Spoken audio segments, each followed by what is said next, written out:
Welcome back to the channel. Don't forget to like, share, and subscribe my channel.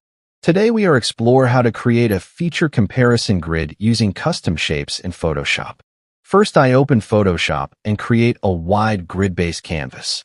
Then I draw equal-sized rounded rectangle shapes in rows and columns. Now I label the top row with feature titles.